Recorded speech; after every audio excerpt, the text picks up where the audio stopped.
ఓం శ్రీ మహాగణాధిపతయే నమో నమః. అశ్విని భరణి కృత్తికా పాదం మేషం.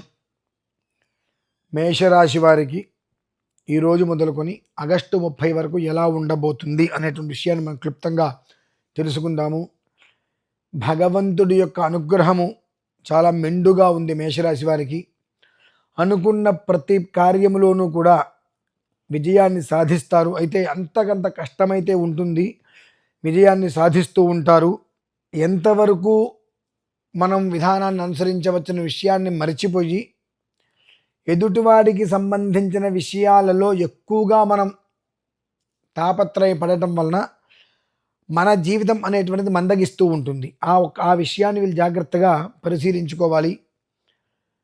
ఎప్పుడూ దాదాపుగా మేషరాశి వారు ఎదుటివారి కోసమే ప్రయత్నం చేస్తూ ఉంటారు. ఎదుటివారికి అన్ని రకాలుగా బాగానే ఉంటుంది. వీరి వరకు వచ్చేటప్పటికి గ్లాసులు మంచినీళ్ళు దొరకడం కూడా కష్టంగా ఉంటుంది. అయినప్పటికీ కూడా భగవంతుడి యొక్క అనుగ్రహం పరిపూర్ణంగా ఉంది.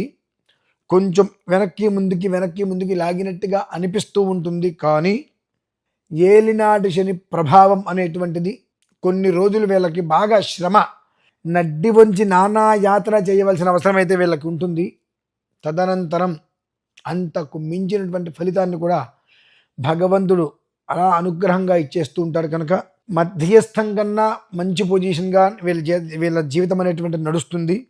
కొన్ని మీరు ఊహకు అందినటువంటివి అవకాశాలు వస్తాయి.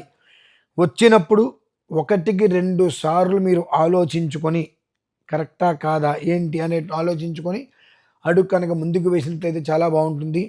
పరోపకారార్థం అనేటువంటిది చాలా మంచిదే. కానీ కొన్ని కారణాల రీత్యా ఇప్పుడు రాబోయేటువంటి కొన్ని రోజులలో మీకు వచ్చేటువంటి అవకాశాల ద్వారా మీరు ఇరుక్కుని పోవచ్చు.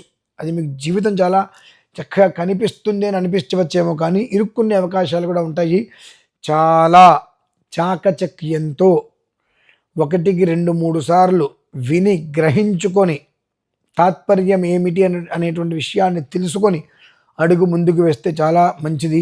సాధ్యమైనంత వరకు ఈ నెల పూర్తయ్యే వరకు కూడా, అంటే ఆగస్టు 30వ తారీఖు వరకు ప్రతి క్షణం ఈశ్వరారాధన అనేటువంటిది చాలా ఉత్తమం. ఏ రకంగా అయినా ఈశ్వరారాధన చేయండి. లేదా ఓం నమో భగవతే రుద్రాయ అనేటువంటి 10 అక్షరాలని రోజు ఎన్నిసార్లు మనం మననం చేసుకోగలిగితే అన్నిసార్లు మననం చేసుకోవడం అనేటువంటిది మీకు చాలా సార్థకత, మీరు చేసేటువంటి పనులకు, మీరు అనుకున్నటువంటి పనులకు, మీకు వచ్చేటువంటి పనులకి కూడా సార్థకత అనేటువంటిది, కార్య విజయానికి అది చాలా మూలమవుతుంది. ఓం నమో భగవతే రుద్రాయ అని ఏమాత్రం అవకాశం ఉన్నా ఒక్కసారి మీ జాతకాన్ని పరిశీలింప చేసుకొని తదనంతరం ఈ విధానాలను అనుసరించడం అనేటువంటిది అత్యంత శ్రేయోదాయకం. ఓం శ్రీ మహాగణాధిపతయే నమో నమః. స్వస్తి.